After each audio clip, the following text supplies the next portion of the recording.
Good day everyone, and thank you for tuning into our channel once again. This time we're going to be focusing on how to hatch duck eggs. This is going to be our, I think, fourth time around hatching them, and we've already hatched an infinite amount of chicken eggs.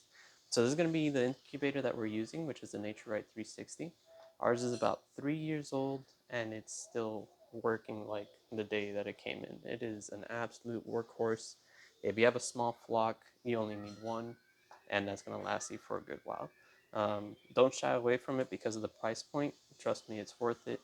You have your all your settings here, your candle, light, all that stuff. You do that when it's dark, of course.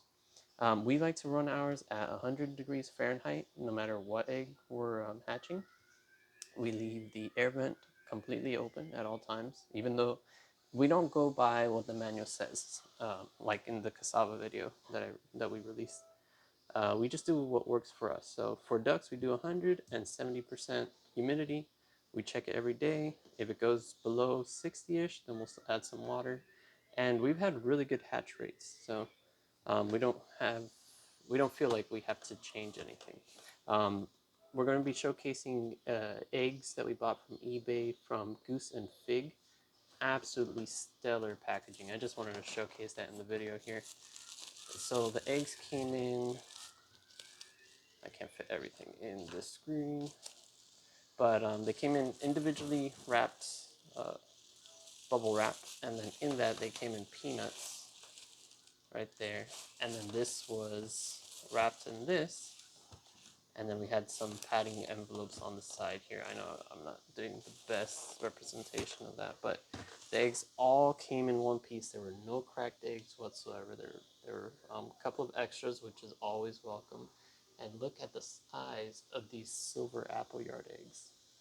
Look at the size of that egg. When she said that her silver appleyards were laying goose-sized eggs, I was like, wow. And yeah, no, they are. And then these are her Saxonies. And we're going to go ahead and put those in the incubator today. These eggs that we see in front of us here, these are some testing eggs that we have from extra eggs that we collected from our buff Minorca, and also one of our Easter eggers laid her first egg, and it is a small cream egg, so she doesn't have the gene. She's no longer with the flock. That's what we were looking for genetic-wise, but we went ahead and rehomed her. And yeah, so this is the setup. We have the eggs, our tester eggs. We already candled them. They're developing.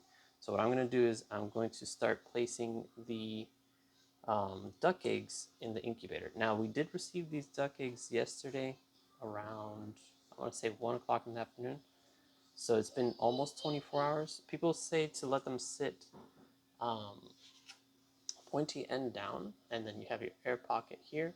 We usually do 6 hours. I was just really tired last night, so I didn't put them in the incubator. It doesn't hurt to let them rest for 24 hours, and 6 hours has worked for us. So anywhere in between, whatever works for you is great.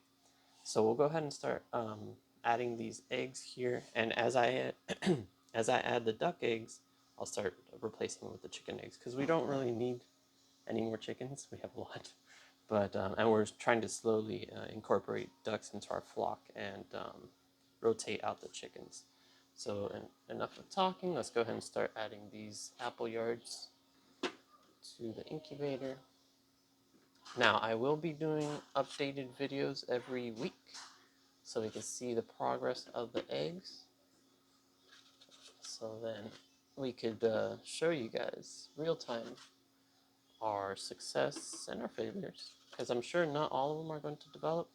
Wow, they're just so big that they're like bumping into each other. So we have enough space that I'm actually going to go ahead and, once we have all of them in the incubator, we'll go ahead and start giving them more space, like skipping cells. This is possibly the boring part, but I think I have another video on hatching eggs that I did. The lighting wasn't as good, and probably the sound quality wasn't as good either. But look at that. Filled up the whole outer ring. But I do want a couple of these buff Minorca eggs. Not a lot, just a couple. So we'll go ahead and put the first ones that were put there. Put those there. And we'll just make sure to recandle them later so then um, we don't lose out on any. So we have 4 or 5 left over. Okay, so now the incubator's full. We'll go ahead and put the lid back on, let it readjust, and then we'll go ahead and put that back in its spot on the bookcase. Now you may be wondering why the duck eggs are dirty.